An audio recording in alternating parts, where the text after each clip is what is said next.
of expectations. Priorities.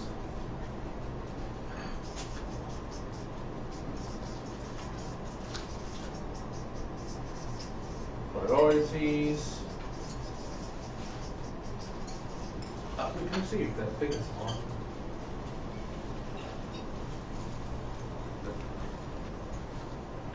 It's flipped over.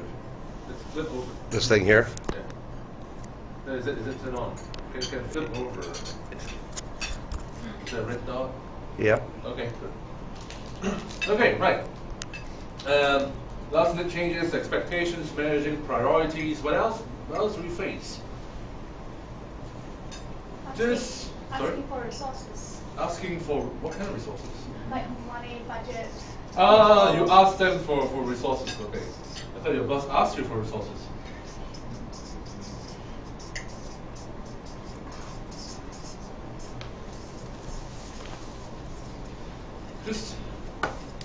Just want to check, how many of you love your boss? Okay, only 2 persons, okay, right. Anyone feel like you want to strangle the boss? Or want to slap the boss? Okay. Right. Sometimes, yes, sometimes, yes. Right, so we have bosses sometimes, depending on the kind of bosses, and we'll talk about the types of behavioral patterns, behavioral styles in a while. How we handle last minute changes, how we manage different expectations and priorities, how you actually get resources from the bosses. We also have 2 senior managers here, so bosses, right. One of the key things is it important that employees manage their bosses well? Yes, no, yes, why?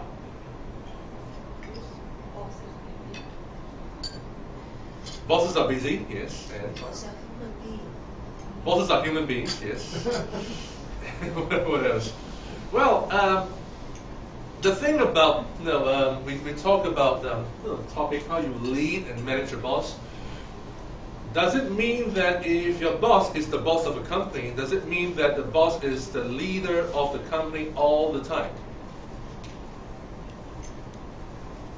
Does it mean that the boss is always leading everybody else all the time? No. Why not? The boss of the company will lead the company, in a sense, will set directions for the company, will make sure the company goes in a certain direction, that's for sure. But in certain areas, in certain aspects of work, sometimes the boss needs support from the staff. Okay? And one of the key things that a lot of bosses complain about, or bosses would like to have more, is to have staff who has more initiative, who likes to know what the bosses want and they are able to provide the boss even before the boss asks for it. So these are the kinds of things that the bosses would like to have if they have great employees. So in a way, it's about how you actually lead your boss in the sense that do you know, can you actually preempt what the bosses are thinking, and also give them what they want even before they actually ask for it. So in a way, bosses would like to have employees who are able to lead and manage the boss. This is also why we mentioned about how to become the employee that bosses like to work with, right? Because if an employee is able to lead and manage the boss well, usually you'll have a good working relationship with the boss. Okay, so these are some of the things that we face. So various aspects of managing a boss. One is we like to understand the situation, right? We like to have employees who understand what your boss challenges that they are facing, what are they thinking about, what are some of the things that what are some of the priorities they would like to handle. So this is one part. 2 is that we like the employees to adapt to the style of communicating, of priority setting. We also like to enable the employees to build trust with bosses. And last but not least, if you need to tell the boss a bad news, right? How are you going to bring it across without the boss shooting the messenger? Right. So there's some of the things. Just one thing to note. We will be sending you the presentation in PDF format. All right, so you don't have to copy down everything. Right? Just to make sure, so you don't have to copy down everything. Right, so, but if there are immediate things that I can use to manage your boss later, please feel free to do so. Right, so one of the things we like to find out what the boss is thinking. Right, the boss, basically, bosses runs companies. Most of the bosses that we work for usually work for someone else as well. Right, so unless a boss is the founder of a company. But even then, if it's a big company, even if you are the founder of the company, you are still accountable to the board of directors, right? So if it's a sizable company, so the bosses will have to be accountable to someone. So what goals do I have to achieve as boss? Where do I want to drive the company towards? How am I going to manage my own boss? Because the boss is also thinking about my boss, the boss's boss. How can I gain support and buy-in from everyone, right? And for some of the bosses who are less consultative, they're thinking about how can I execute effectively? How can I drive things through? So these are some of the things that bosses are on top of their priorities. These are just the official reasons. These are the reasons that we are looking at more on a more rational level.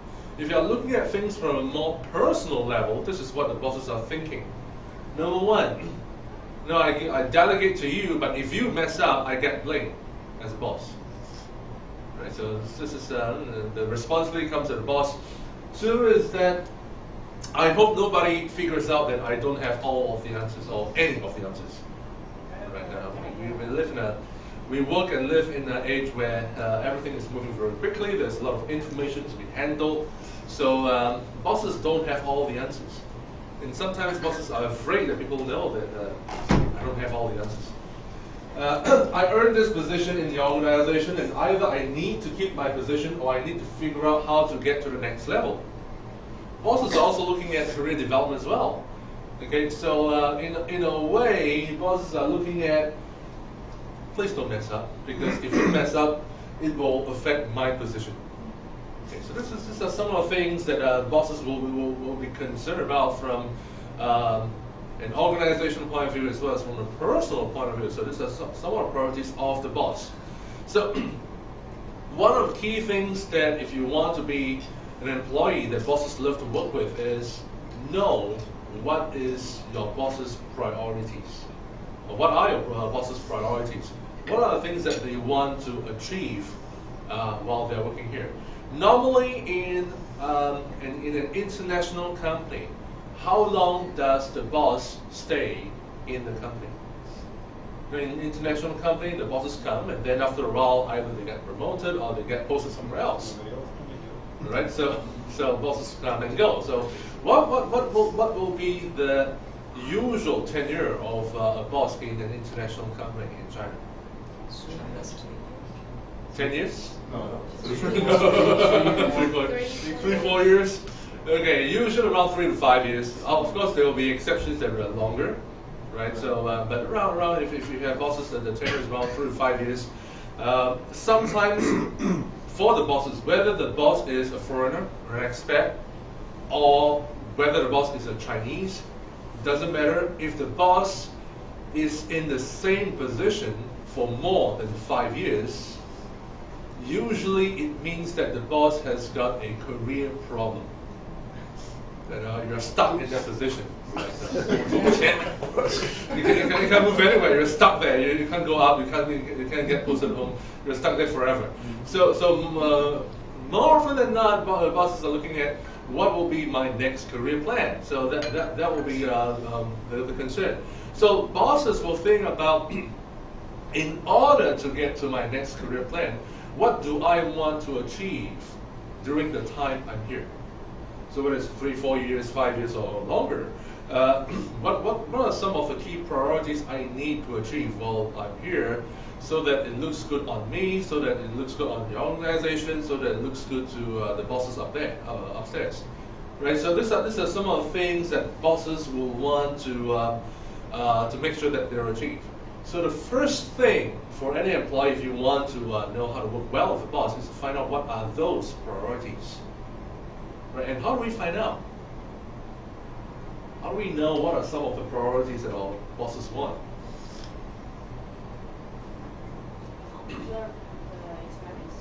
Observe from experience, observe what he say, what he does. What else? Understand the situation, understand the situation of the company, right, of the organization. Well, what is it lacking? What else? We talk about observation. Usually, if a boss is keen to achieve something, will the boss talk more or less about that goal? More. Right, place of emphasis will be talking about it. If there are small mistakes made on those goals, it will make a very big fuss around it. So those are the kinds of things that bosses will want to achieve. So if you want to know, if you want to get along well with the boss, if you want to know how to manage the expectations of the boss, know what are the kinds of priorities that bosses want to achieve.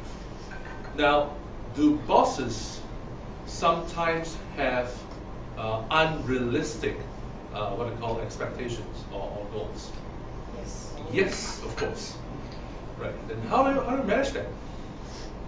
You can't tell the boss, this is unrealistic. Get real. You won't be able to achieve that.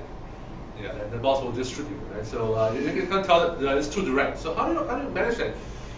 We will know what are the priorities. We know what is the general direction, right? But sometimes the goals are too big. It is not achievable. How do you manage your expectations? You can try risk factors. Risk factors. What else? One good way is to break up a big goal into smaller parts. So you tell the boss that, okay, this is the big goal that the boss has set, the big, hairy, audacious goal that we have set. We are not going to say whether we are able to achieve or not able to achieve the entire goal. We just tell the boss that in order to achieve this goal, this is how we will break it down into smaller parts. Okay, and we'll just go after the small parts. And the thing is that at by the end, whether we achieve the entire goal or not, that is a different issue. But at the very least, we achieve something that works towards that goal. So this is some of the ways that we can manage the expectations without going into a direct confrontation with the boss. Okay, so this is about knowing what the boss is thinking. So if you're then communicating with the boss, the next question to ask yourself is: are the words that are about to come out of my mouth going to alleviate or exacerbate these concerns? Will it make it easier or make it tougher? 你说的话会导致这个事情变得更加简单，更容易解决，还是越帮越忙，火上加油？ Okay, so these are some of the things to ask yourself. The things you raise, does it help the situation or does it worsen the situation? Okay, just to remind yourself that. And specifically, what am I trying to accomplish about what I'm going to say? Now, this is especially something we need to train the younger employees. Right, anyone with recent fresh graduates working for a company? Okay, a lot. And what are some of the characteristics of new graduates who work for a company? 90后员工. It's no longer 80后, 90后. Millennials, yeah. So kind of irresponsible. How irresponsible? Okay, no initiative, waiting for bosses to tell something. Sometimes it is the opposite.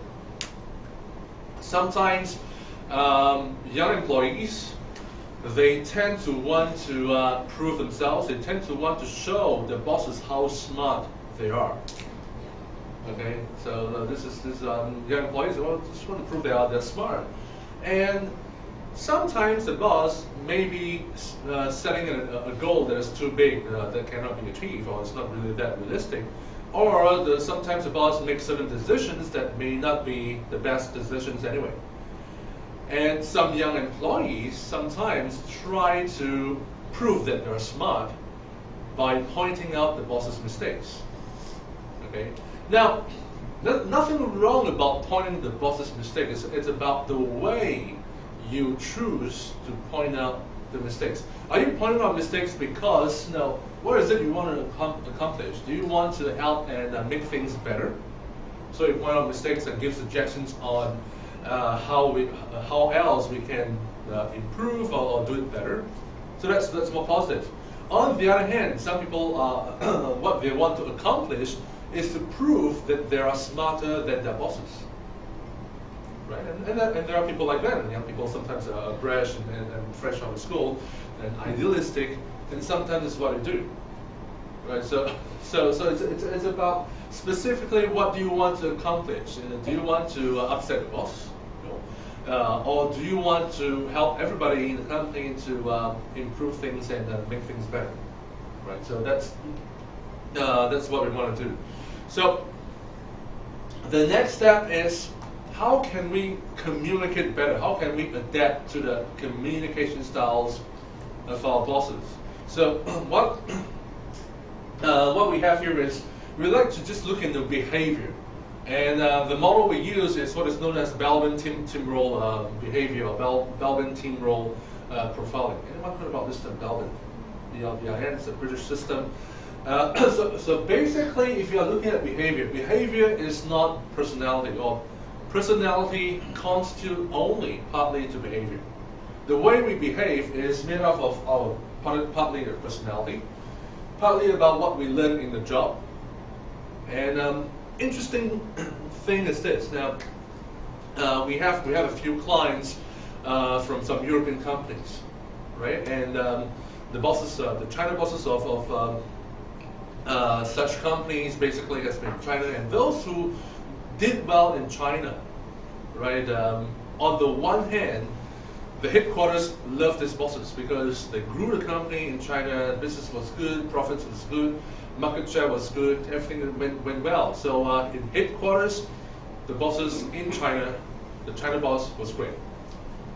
On the other hand, when communicating with HQ, the comment from HQ about the China general manager is that, how come that we are becoming more and more like a Chinese? 你怎么越来越像中国人? Right, so this is coming from HQ, and it's not in the positive sense. It's like, how come you have changed? You're not like us. You're like them. so this, in a way, we're not going into the cultural aspect, but it's something that we learn on the role as we go into a job, due to the job requirements, due to the environment that we are in. As we adapt to the environment around us, we learn, and then we adapt to our behavior. Okay, so that's a role into the behavior. We have external influences, we have our experience, we have our values and motivations, and mental abilities, our IQ and all that. So all this constitutes to behavior.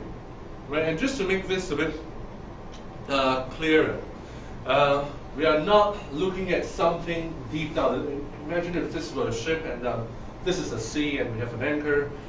Right deep down in us is our DNA. Right? And probably we won't be able to change our DNA. Right? That is us. And somewhere deeper is our personality. Okay, and what we are really looking to manage or to communicate with is on the surface behavior. Why we are not looking at personality? Well, if you really want to look at personality, you need to be a trained psychologist. And since we are not hired to be the psychiatrist for our bosses, we are not the shrink for our bosses, so we're only looking at the behavior. 不是给那个老板做那个心理咨询师。We're not doing that. Although there are cases where some bosses treat some of their key employees as if the employees are the shrink, the psychiatrists. There are some bosses who like to tell some key employees, I had a bad day at work, I got so much pressure, we got so much problem employees, I got so much problems, can you help solve them? Yeah, some bosses tend to treat some key employees, especially if they're HRs, as if that they are the psychiatrists. 有些老板把 HR 当成那个心理咨询师 ，right? So what exactly are we looking at behaviors? In terms of behaviors, we have three broad categories. We have the social, which is how you relate to people's roles. So there are three social roles. There are three action-oriented roles, and there are three thinking roles.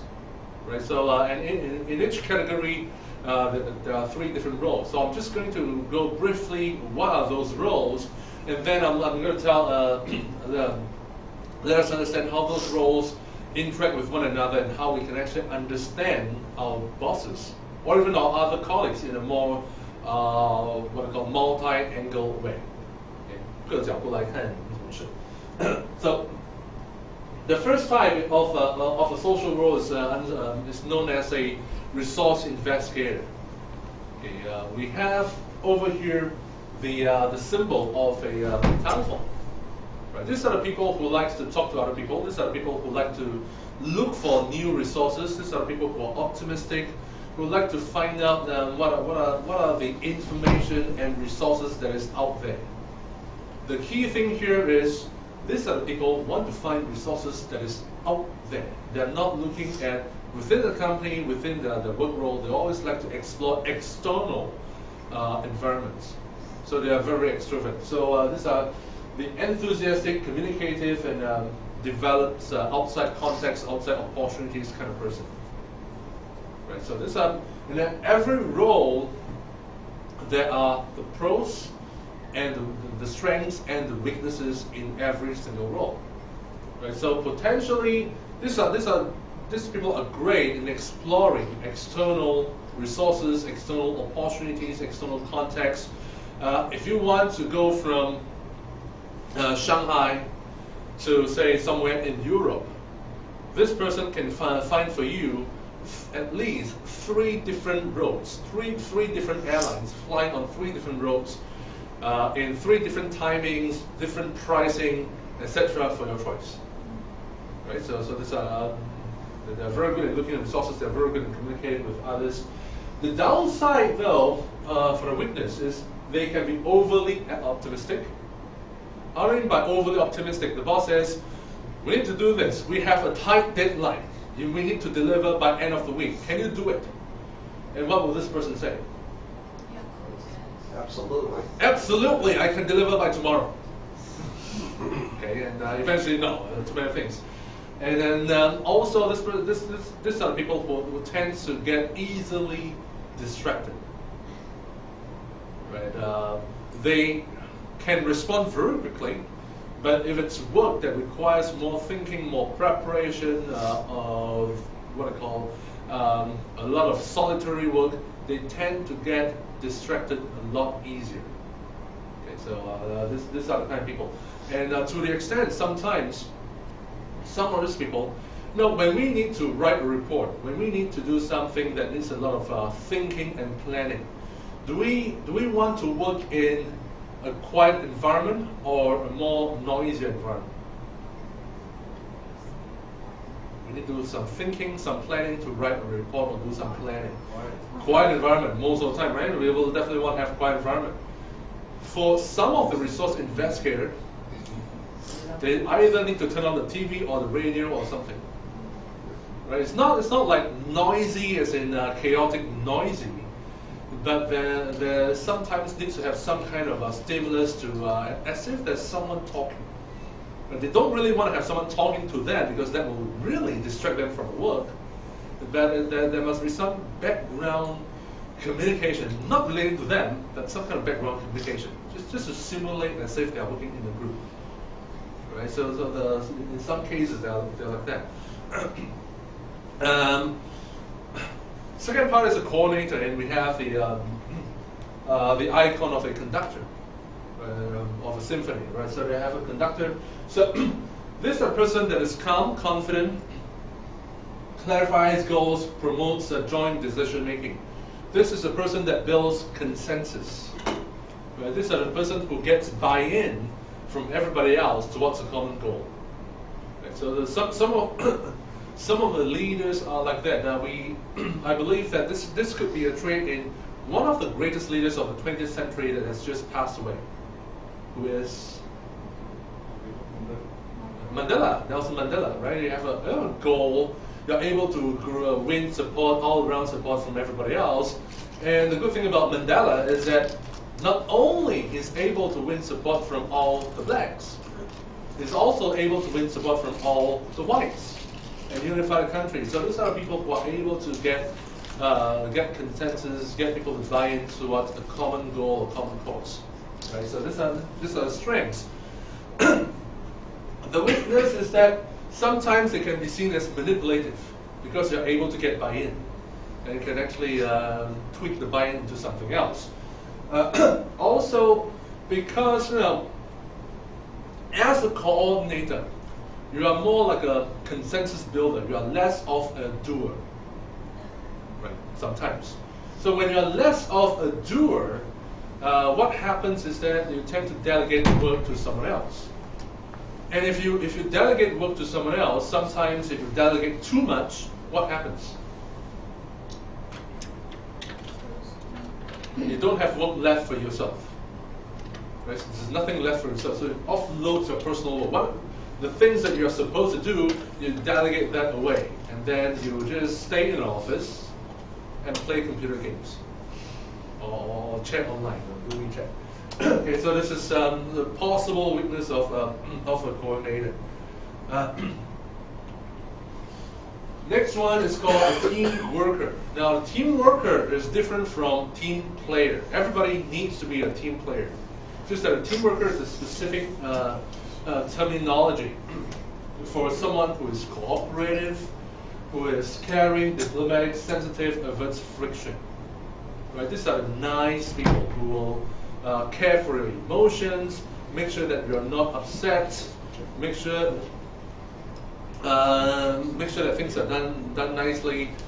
If someone is having a bad day, or if there's pressure, we'll be there to give words of support, give kind words. So those are nice people, right? What do you think will be the weakness of a nice person? No conflict. Sorry? No conflict. No conflict. When it needs to have conflict, when it needs to get tough, you're not tough enough, right? What else? What else will be a weakness of a nice person? Too sensitive. No targets. No, you're just try to be nice and forget about targets. Sorry. Sometimes something they are more sensitive. Too sensitive. They're hiding something inside. Hiding something inside. Not only hiding something inside. When it's time to tell the other person what you need, what you want, you think too much. You think about, if I say this, will that person get upset? Right? So they're kind of overly sensitive. Also, in terms of decision making, tends to be indecisive. Right? So we just did a leadership development and team building for a company, and we did an assessment of the boss. The boss is a very nice boss, and all the assessments that show, because the assessments actually has got a 360 component. We actually get other people to give their observation words on the person that's being assessed. So for the boss, who's a very nice boss, everything about the boss are positive, except one negative trait, or one weakness trait. It's a very nice boss, indecisive. Came out many times, and everybody feels that this is a great boss, except indecisive. Okay, very nice boss, very nice person, but very indecisive. Okay, so this will be some weakness. Know someone in common? Okay. Yes. So every role will have the strengths and weakness. So these are the three social roles: the resource investigator, coordinator, and team worker.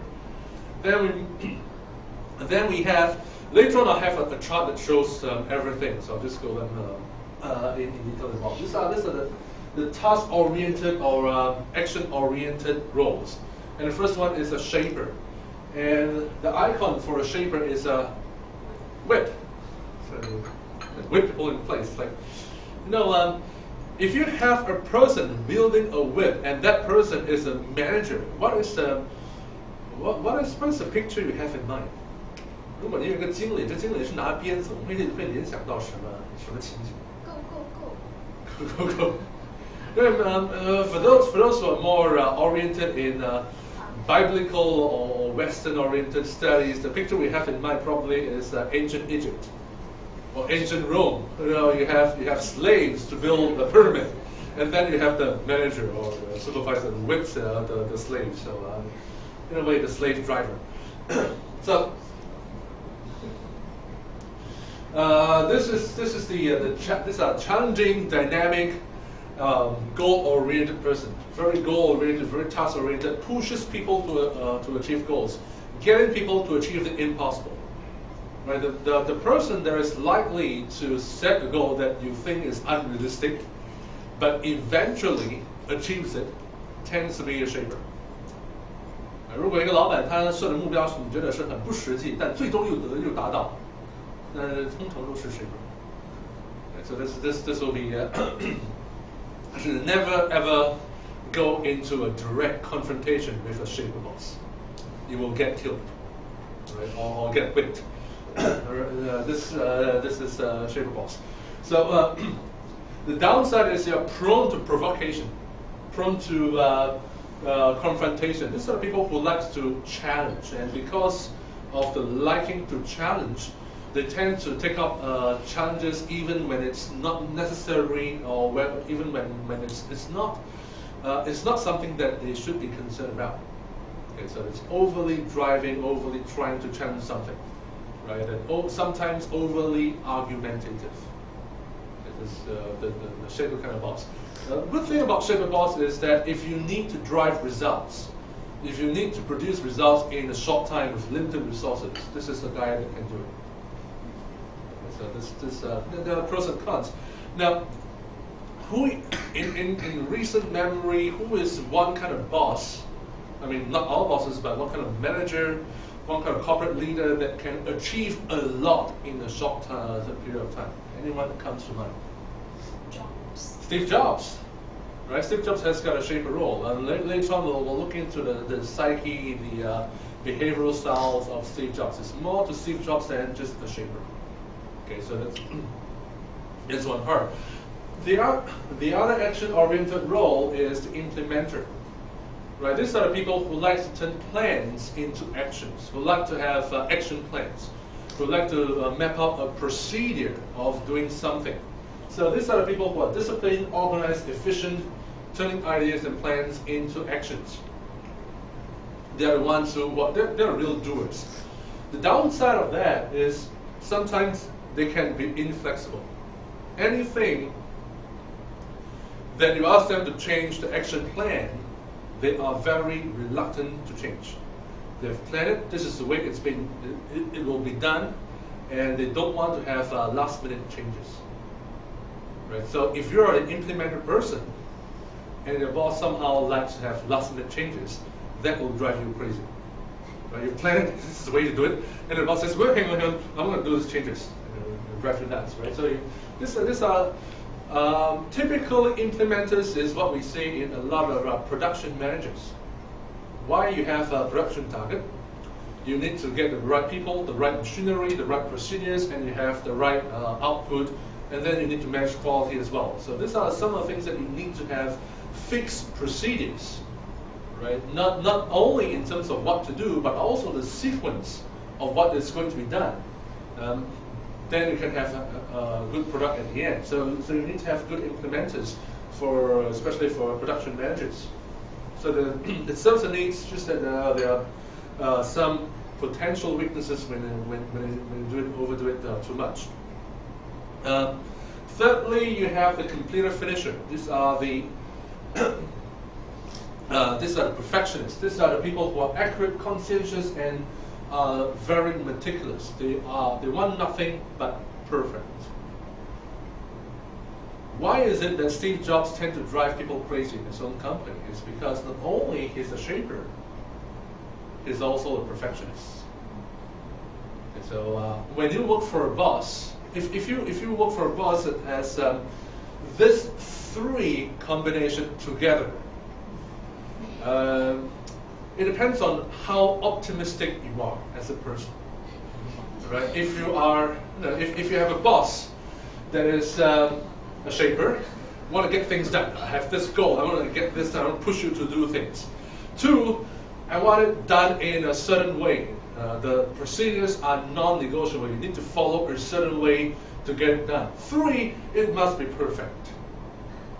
Okay, if you have a boss that has all this 3 combination here, if you are less optimistic, you will say this is a boss from hell. If you are very optimistic, you will say that this is very good training because it makes you, it makes you invincible. Right, so this will be a very potent combination. Right, so generally, we look at person in a combination of the top 2 or top 3 different type of profiles as a combination. So the third one are the thinking roles. Some people are more inclined to thinking, and the first role is what is known as a plant. Now, this is a very British term, so unless you are very familiar with British terminology, you don't know what is a plant.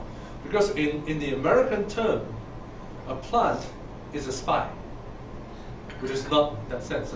In the British term, the plant is someone who brings up ideas. That's why you have the light bulb. These are the ideas person. So the creative, imaginative, original, and offers alternative approaches. These are people who will not follow procedures. These are people who, when you give a problem, will come up with a solution from a totally different angle. Okay, these are people who will have a lot of great ideas and also a lot of bad ideas. Because in order to get to the great ideas, sometimes you need to have also a lot of bad ideas before you get to the great ideas. So they've got all kinds of ideas, good and bad.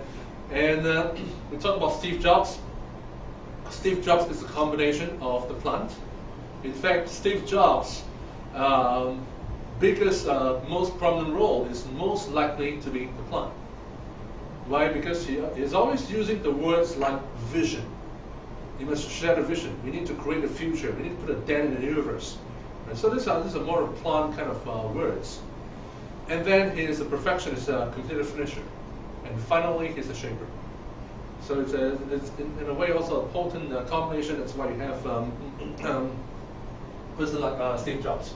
So the downside, if you have this too much, or if you're not aware of some of the potential weakness, is that you can fall in love with your own ideas. You have the ideas and you love the ideas too much, and you hold on to ideas too much.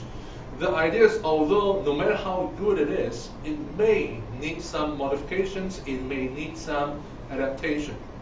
Right? So it's about holding on to ideas. You don't want to hold on to ideas too much. It's great to have ideas.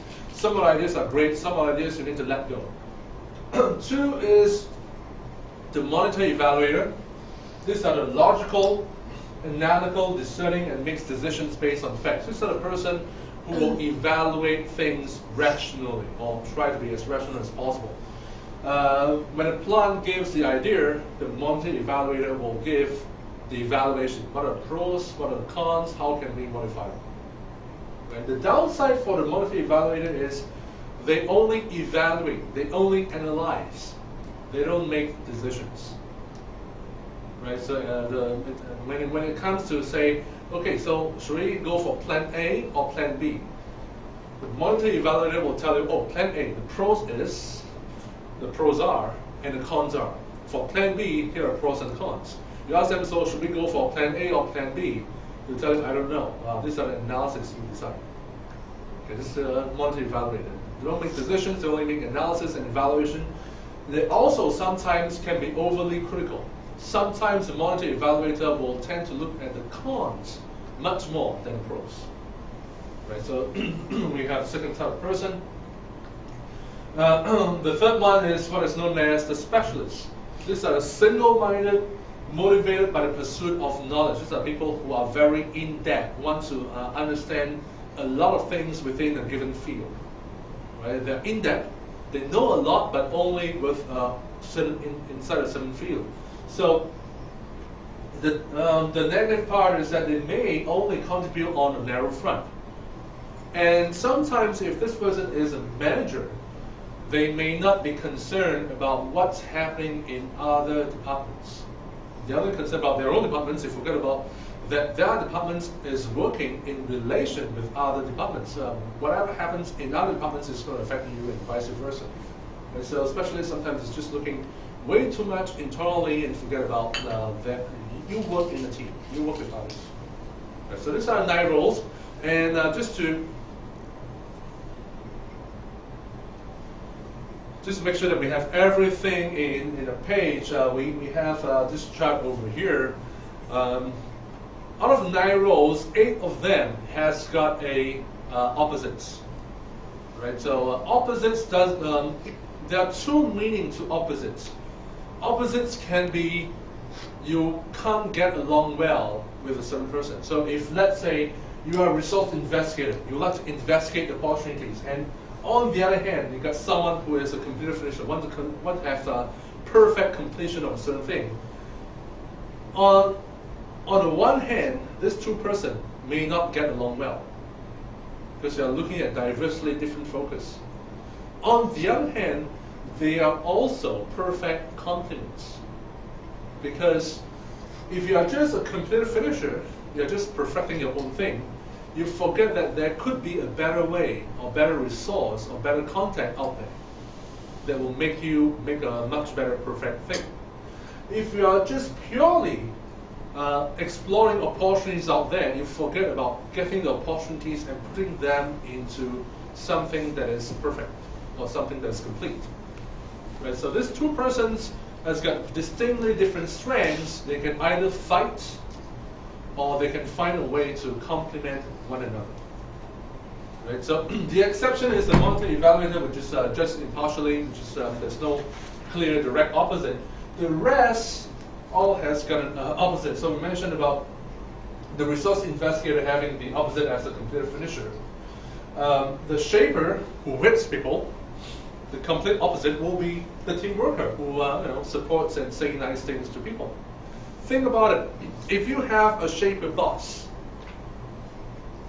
what should be the HR be? If you have a boss that really whips people, that sets tough targets and really drive people crazy, right? You will need a HR who is a team worker, who, after the employees has been bruised and brutalized by the boss, and the HR comes along and say, "Oh, don't cry, it's okay, everything's okay, we'll be fine." So you need that in a team, right? Also, you have specialists who specialize in a narrow front. You need a coordinator who work on a general field. So it's kind of it's opposites, but at the same time, it really complements each other real good. Also, if you're a plant who thinks about ideas, you need someone to put ideas into actions. Right? So and vice versa. So these are things that complement.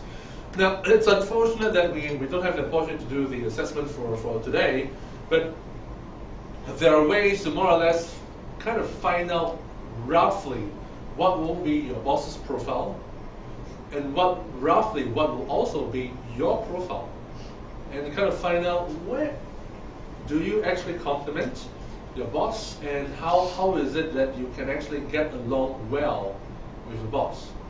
So, for example, shaper bosses. Interestingly, in China, based on the reports that we have done with Chinese bosses or bosses in China, most of the bosses in China, most of the managers in China, or most of the senior managers in China tend to have a role that is a shaper. And also, it is when we ask employees' expectations of their bosses in China, Chinese employees expect their bosses to be shapers. Now, if you ask Chinese employees, what do you think will be an ideal boss? Oh, a boss must be able to make decisions, right? Must be able to give directions, right? Must in a way help solve the problem. Don't ask us employees to solve the problem. Bosses will decide on how to solve the problem, and the employees will just implement. Right? So a lot of Chinese employees got similar expectations, and as a result, you see a lot of shaper bosses around. So if you're dealing with shaper bosses, like what I mentioned earlier, don't go into a direct confrontation. Right? You can disagree on how to get to a certain goal, but try not to disagree on the goal. Right? The shaper bosses will want to achieve a lot of things. You can say that, all right, great, boss, I'm going to support you in achieving those things, just that we have better ways to achieve those final targets or final goals. Right? And this is how you can actually get along well with a shaper boss. That's one way. With an implementer boss, again, implementers, they're good in mapping out plans and implementing plans, and doers, they are inflexible. So sometimes they may need to, you may need to get them to do some changes. If you want to convince an implementer to make changes, you need to state the facts and figures. You need to come up with the proof of why Plan A is not as good as Plan B. Why Plan B with a different procedure is a better procedure than Plan A. And if you want to implement a better procedure, you'll get a better result. So they will need some kind of proof in that to change their ways. Otherwise, they can be quite inflexible. Okay. If we also mentioned about last-minute changes, what kinds of bosses tend to have last-minute changes? The plant and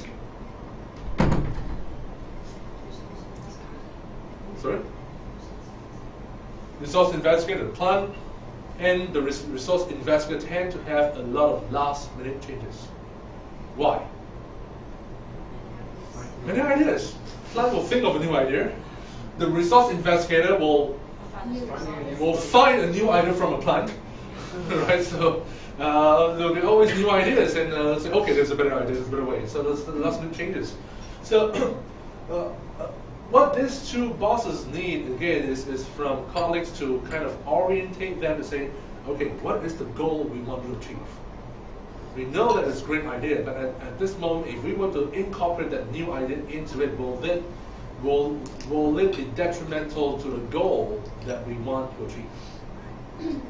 Right, so it's just to try to make some sense or talk some sense into those people. Right, so what would be the biggest offender of having last-minute changes? Those who like to have last-minute changes. The biggest offender is if you have a boss where the combination is a plant, a resource investigator, and a shaper.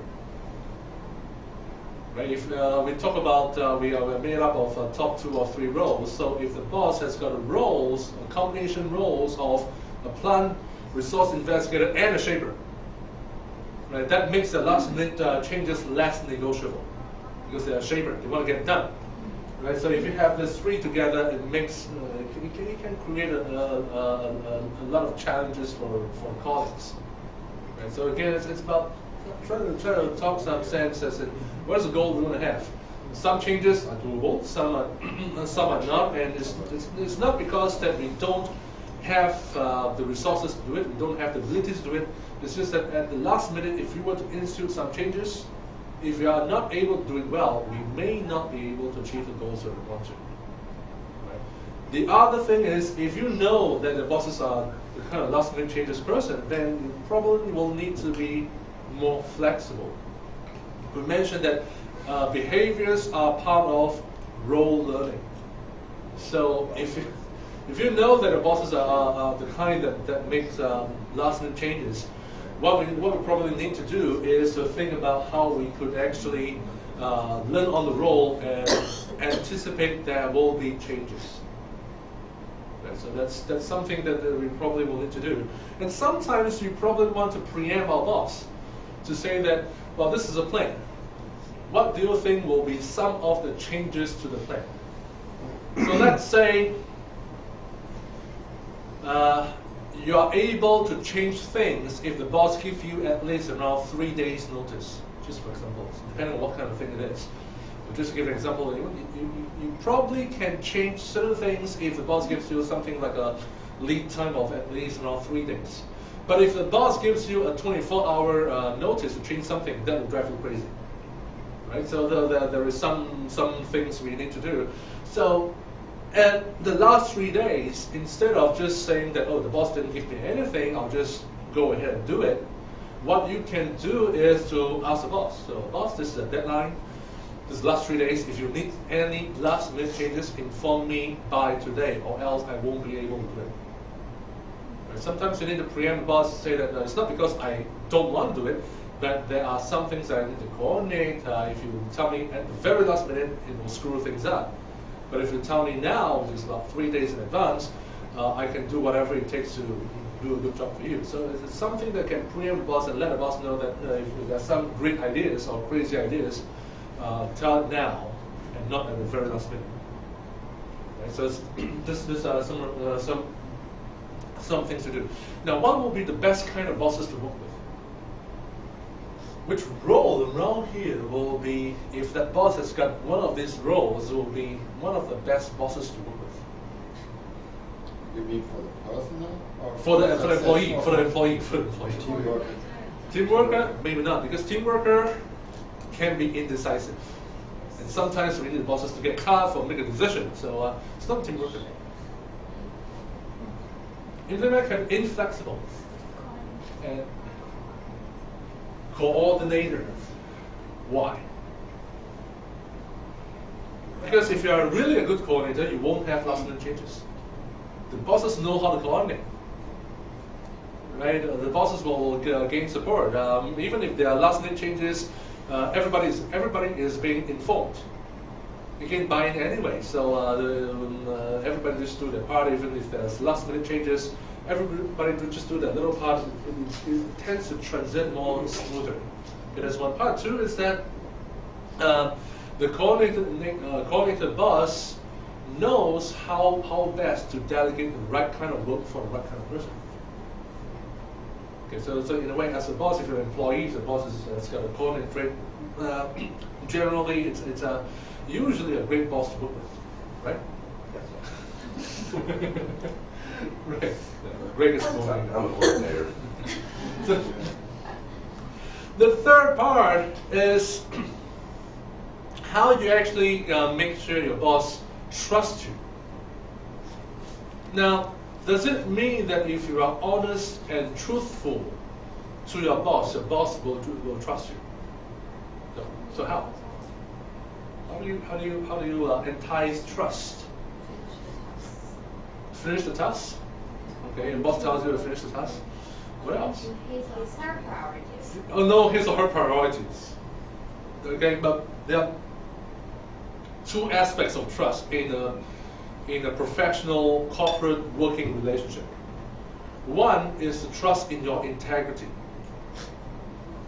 Right? You need to have good integrity. And integrity is beyond just being honest. The other thing is to trust in your ability. Now, can you get things done, or do you screw things down? And with the audience.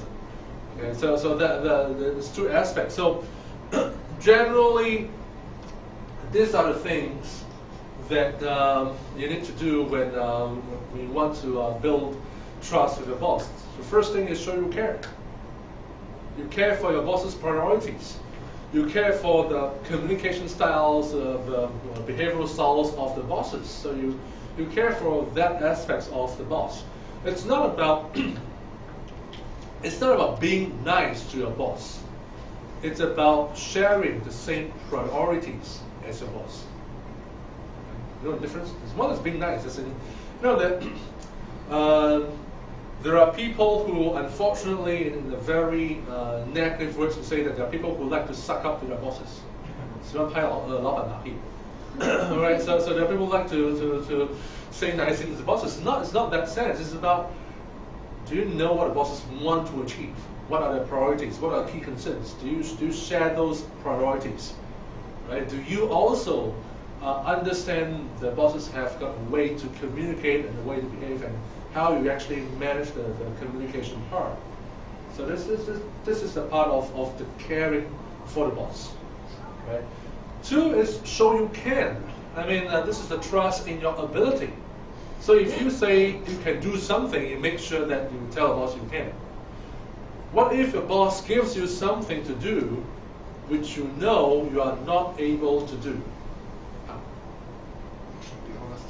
Be honest. Tell the boss that there are certain things that I can do, there are certain things that I can't do, and what else? One is to be honest. Tell the boss frankly that I may have certain problems, I may need support in a certain way. What else is needed? You see, from a boss's point of view, do bosses like to have problems, or do bosses like to have solutions? Solutions. So if you just tell the boss, I don't know how to do it, I can't do it, that's a problem. Right? So you need to provide a solution. Right? I can't do this thing, but if you can get help from the other department, if you can send me for training, if you can you give me some kind of resources or support, asking for resources, if you give me certain kind of support, then I can do it. So being honest sometimes can be just being honest about there's a problem. But what bosses are looking for is what will be some possible solutions to that problem. So it's about showing you can, and if you can't, give a solution. 3 is keep your boss in the loop. The boss asks you to do something. It may require 1 month, 2 months to complete it. Don't just go to a boss at the end of 1 month, 2 months, or 3 months. In the interim, keep updates, whether it's good news, bad news, whatever it is. Keep them in the loop of whether it's a status report, whether it's a milestone report, or anything. Just keep them in the loop of what you are doing, what's your progress. What bosses don't want to have is, now if things go well, great. If things don't go well, they would rather know that things are not going well early, not later. Right? So you let them know that things are not going well and what kind of support you need. And if things don't go well, they would rather have to know that things don't go well when it's still a small matter, not when it kind of snowballed into a big thing. And it's hard to resolve, and that will drive the boss very angry. Okay, so keep them in the loop. 4 is keep your word or honor your commitments. If you tell a boss, I can do it in 3 days, then do it in 3 days. If you're not able to do it in 3 days, don't give promises. Don't give promises that you don't know if you can keep or not. If you don't know when you can deliver, you can tell a boss, well, this might be able to be done in 3 days, but it really depends on the kind of circumstances.